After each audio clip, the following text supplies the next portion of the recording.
Inty aho, irao aho. Izany efa teny mahazatra ny sofinao izany no anasako anao indray amin'ity maraina ity.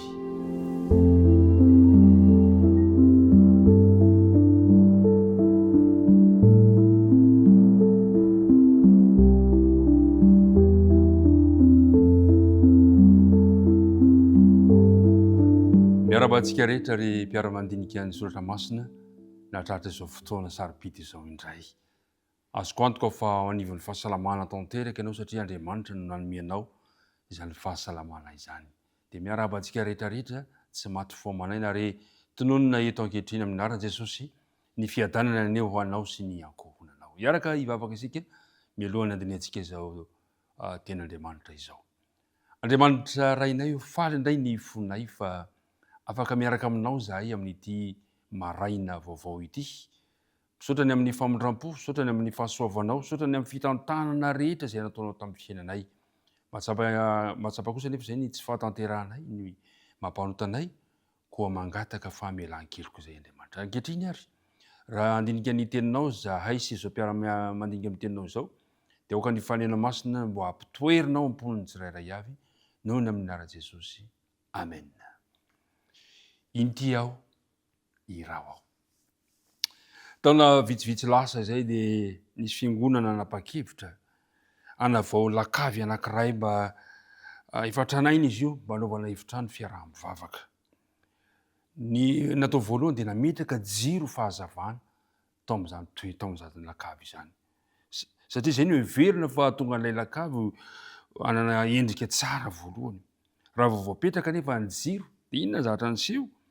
Vao maika ny sehony fa raha tsy ilay efitrano, efatranainy rahateo ilay izy. Satria maneho ny tsy fahatomombanana ilay fahazavana izay nitranga teo. Ry mpiara-midinika namana, tahaka an'izany koa no zatra nitranga tamin'ny mpaminany Isaia. Nampahitan'Andriamanitra ny seza fiandrianana izy. Ary nahita mihitsy ny mpaminany Isaia ary nahita ireo serafima izay nananitra hira, nanome voninahitra n'Andriamanitra ary fahazavana manjelalera akanjo. Tao anatin'izany toejahatra izany natsapahan'ny mpaminany Isaia alahelo ny mahampanota azy. Ka nahatonga azy ilaza eo amin'ny andininy 15 amin'ny Isaia 40 manao hoe: dia hoy izao, lozako, maty aho, fa lehilahy mahalotomolotra. Izay zavatra nitranga ary natsapa ny fahalemena izy, natsapa ny mampanota azy izy. Tahaka izany koa isika mpiara-midinika namana, tsapantsika rehefa fantatsika ny fanatrehan'Andriamanitra dia matsapa isika fa mpanota tsy mendrika.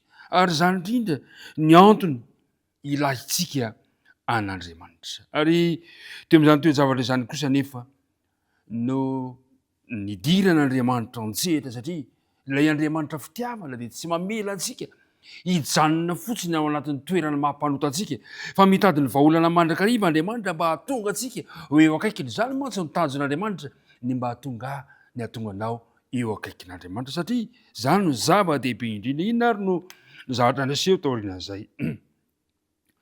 Raha ny hira ireto serafima reto: masina, masina, masina Jehovah tompony maro, eniky ny voninahiny ny tany rehetra. Ka rehefa niika ny amin'ny mpaminany Isaia hoe: lozako fa mpanota, dia nijanona tsy nihira ny serafima anankiray. Ka niala teo amin'ny toerany teo amin'ny lahariny izy, ary nanatona ny alitara ary naka vainafo tamin'ny tandro. Eo amin'ny andininy 5 no ahitantsika izany tantara izany. Ka ny andininy 7 dia izao no voalazany: ary nateny ny vavako izany ka hoy izy, indro efa nitehaka tamin'ny molotra ao io, ka dia afaka niloko ao ary voavela ny fahotanao. Ry mpiara-midinika namana, mahafinaritra Andriamanitra fitiavana izy, tsy mamela antsika ho tafajanona ao anatin'ny toerana mampanota antsika, fa ataony mandrakariva izay ahatonga antsika ho voadio. Ary dia nitsangana ilay serafima. Ny dikany hoe serafima mantsy dia hoe ilay mirehitra mazava. Ary ny raina nankeo amin'Jaona izy, amela ny fahotany Jaona. Iriko androany mba i serafima irain'Andriamanitra mba hamela anadio antsika ihany keo ho afaka ny tsy fahamarinantsika. Ary tahaka an'izany koa ny zavatra nitranga tamin'ny Jesosy. Izao voalaza ao amin'ny filazantsarany Jaona 5 ka ny 5:10. Tahaka ny nataon'ilay Serafima tamin'ny mpaminany Isaia, vao vela ny elony. Dia zao ny zatra nitranga amin'ny Jaona 5 ka ny 5:10 manao hoe izy dia jiro ny rehitra ka nazava ary nafinaritra anareo ny nifalianareo vetivety tamin'ny fahazavany. I Jaona io nolazainy Jesosy io.